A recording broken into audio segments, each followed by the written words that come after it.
Now, the next item on the show is a pretty controversial one, and involves what we've been talking about for the last few months. Really, is the danger of a Starmer government for the NHS, considering that we are seeing constant statements from Wes Streeting and Keir Starmer that outsourcing more of the NHS is the answer for the NHS.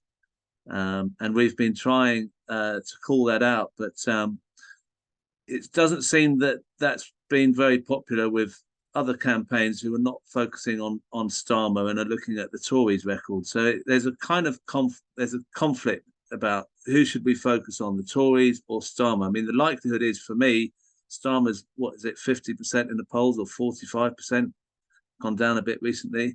But the likelihood is a Starmer government would be worse for the NHS than a Tory one. Now, Dr. Bob Gill has made this, has been on the show many times, as we all know. How are you doing, Bob? Hi, Crispin. Yeah, you've been on the show many times warning us about what's going on, and you've spent at least 10 years of your life dedicated to pointing stuff out about the privatisation of the NHS. Now, there's been a complaint about you on the Keep Our NHS Public website about your appearances on this show. Actually, I'll show you the screenshot here. This is from Keep Our NHS Public. It says, our work under sectarian attack. During our non-stop work for 18 years at local and national level, Keep Our NHS Public and some of its members have occasionally come under sectarian attacks and false accusations, sadly sometimes individual and very personal, for which there is no basis in reality. Most of these false allegations over the past 7 years have come from one individual, Dr. Bob Gill, a disaffected member of the organisation who left KONP in 2016. Until now, we have decided largely to ignore these baseless slurs in order not to give further attention to such unwarranted lies, nor divert resources from our work to save the NHS.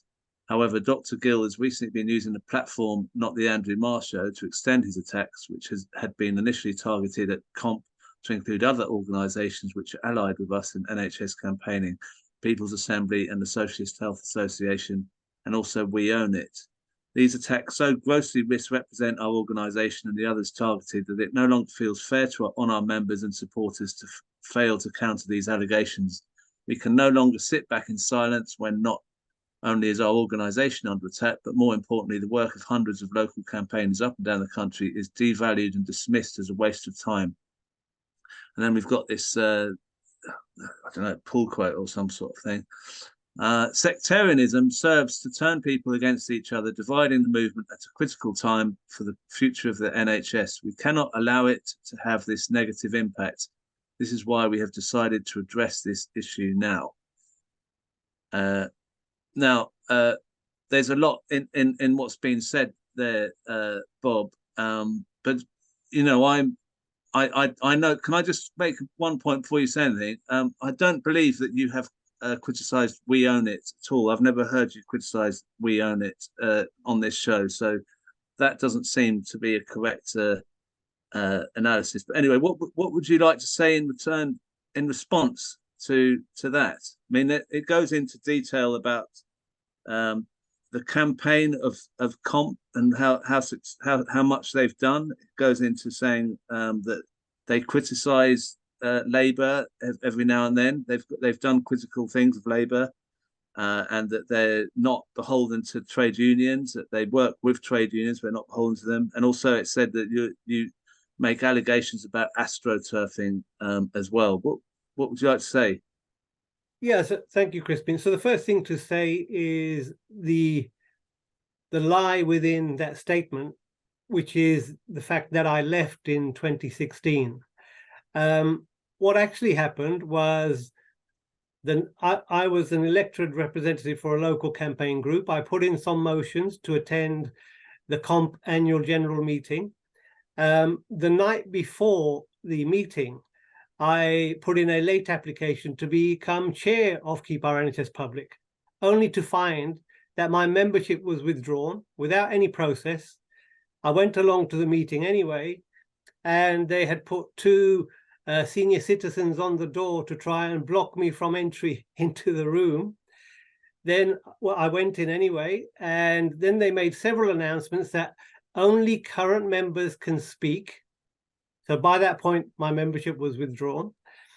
I got up to speak to the motions. I started to film some of it, and certain language was used to shut me up, and there were more lies spoken at that meeting. I have a video recording of that meeting, which I might have to rely upon to defend what I'm describing here. So I didn't leave. What they got rid of me without any process. And we heard about the subject access requests. I did a subject access request to try and discover the email chain that led up to my membership removal, and that was dealt with by the very people who had done the removing.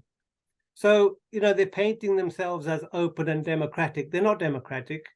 They rigged their own elections. They made sure they had their approved candidates, very similar to what Labour's doing, actually. So that's the first thing to say. So they're lying within their statement. The next thing they claim is I'm sectarian. Well, I'd like to know which sect I belong to.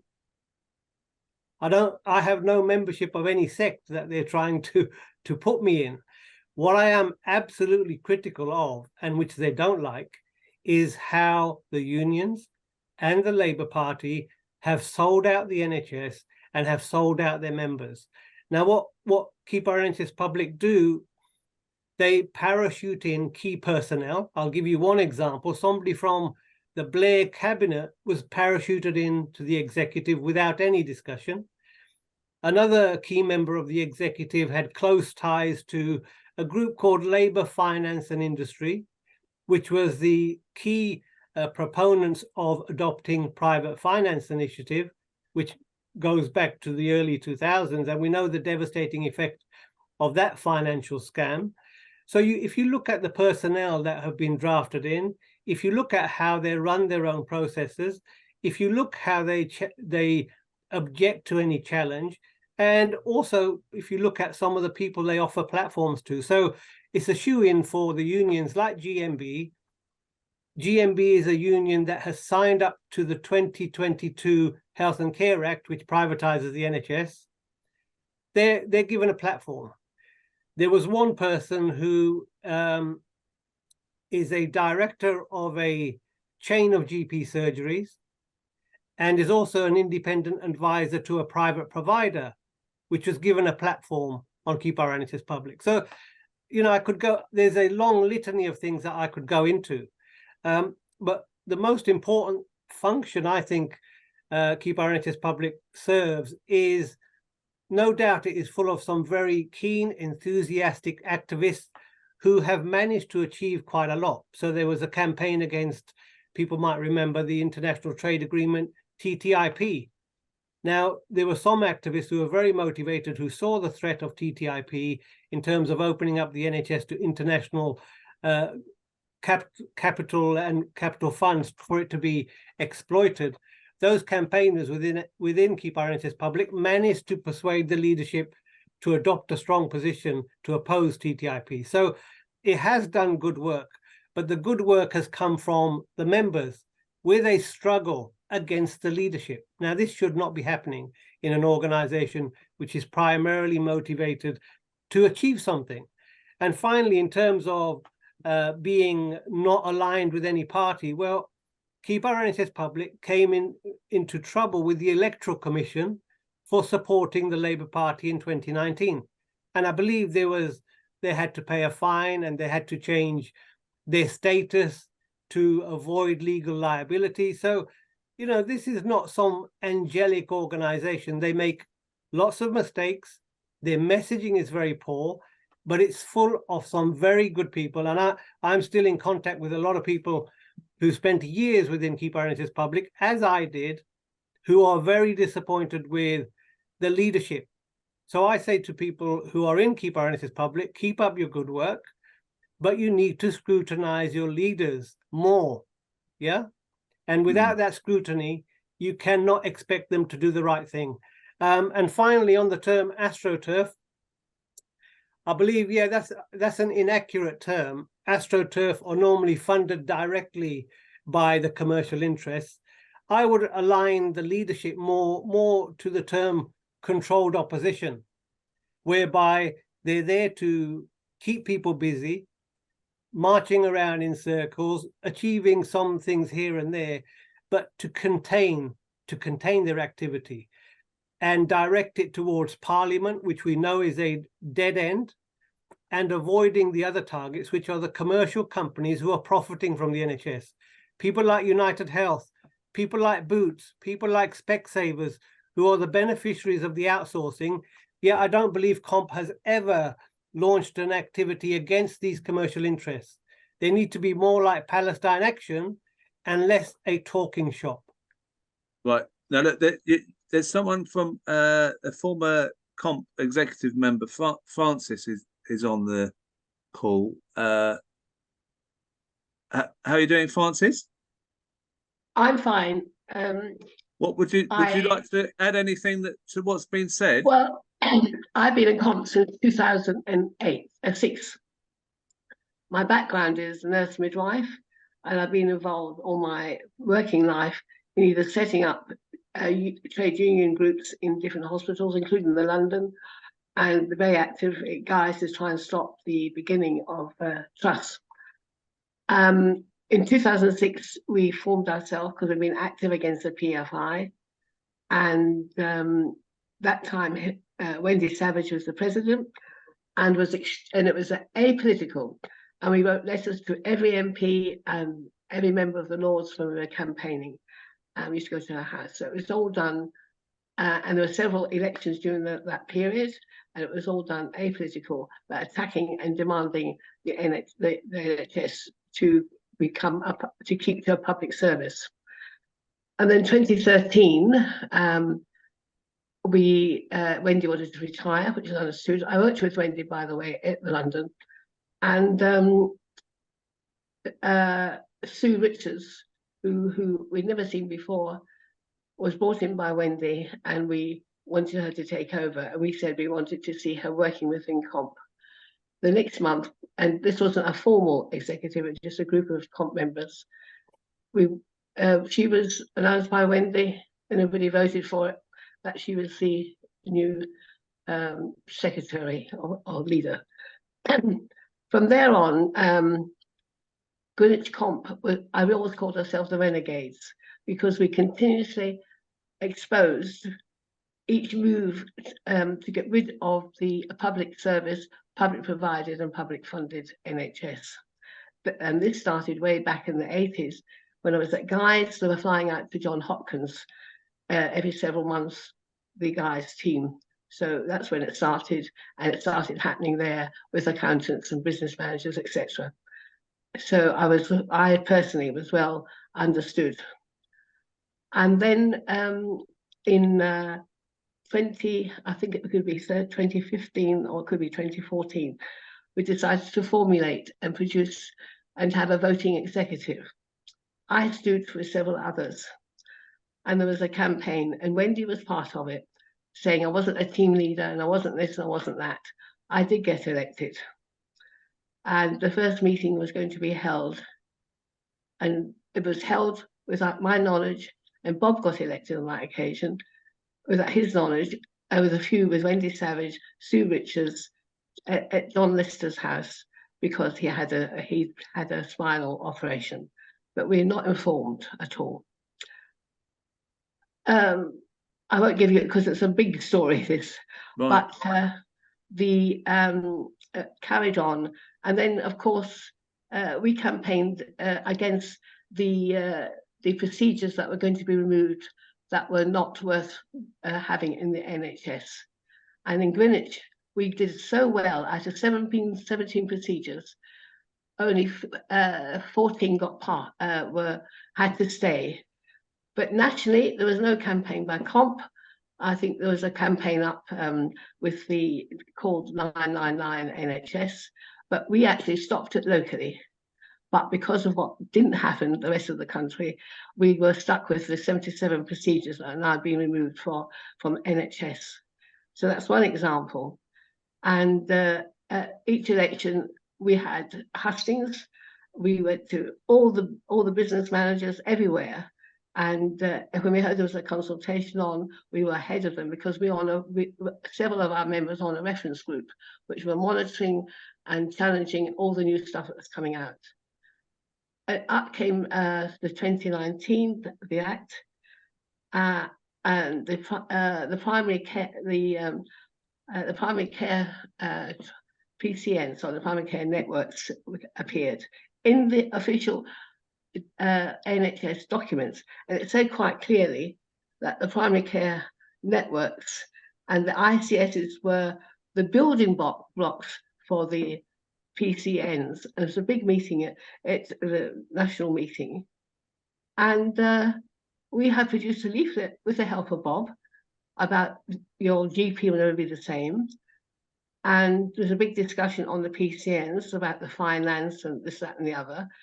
And somebody who was on the committee, who was from Cambridge, a retired psychiatrist, said she'd already had trouble, never seen a doctor, emails only or digital. She could not see a doctor. Anyway, the discussion carried on. And the chair at that time was Tony O'Sullivan, and the chair is supposed to be impartial. And he suddenly produced our leaflet and said, so we agree this leaflet is inaccurate. I said, hang on a minute. Margaret has just said what's been happening to her. He said, that was before this leaflet. And he shouldn't be doing it, he was the chair, but nobody else had seen the leaflet, wasn't in front of them, and the vote was against us. And that repeated time and time again. And so that's just one example. Right. But the I'm just aware with the time, but yeah. It sounds to me like they have,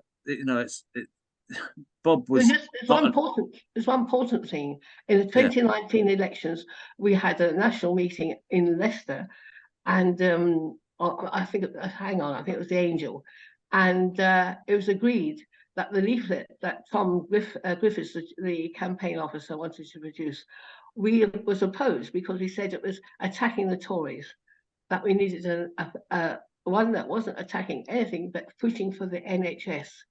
The next meeting of the executive, it was changed completely. They have produced a leaflet saying attacking the Tories, and on just a week before the election, we had a meeting of all the all these candidates, 5 of them. The place was full up. But before that, Lewisham had come up to Greenwich and used the leaflet that we were opposing, and they were fined by the election organisation and fined £200 because it said it wasn't an impartial leaflet, because it was against the Tories, and there they developed into a limited company. Okay, well, look, thank you, There's a lot more. It sounds like there's a lot there already. Thank you, Francis. I just want to get back to Bob. Really, it sounds like, I mean, the way they've said in that statement that it's only you that has been critical of them. It's like there's really got something against you, and you only seem to be passionate about telling the truth. And it's, how do you feel? It must be quite upsetting to see your name put out like that. Not really. I think, I believe it is a response to the truth. They do not like their actions being exposed or challenged. I don't feel threatened by them. I can stand by everything I'm saying. It is a bit of a lonely business because there's a lot of people who have been disillusioned by KONP and have quietly left. But I think that's a waste. People need to know what's going on in these organizations that are taking money from the general public And, you know, where is this money going? Is it going on expenses for the officers, or is it going into active campaigning? And in terms of how successful have KONP been, well, you know, they've been going for 18 years. And if you just look at Twitter, they've got 65,000 followers. And you've got a group like Every Doctor who've done great work. Within 3 years, have 150,000 followers, right? So on that one parameter, they are not a successful organization, yet there's lots of money going in and no end product, right? So I'm a lone voice in terms of speaking publicly, but behind the scenes there are a lot of people who can validate what I'm saying. And maybe it's time, you know, a journalist gets onto this and does a full depth inquiry into it, a bit like Al Jazeera did into the Labour Party.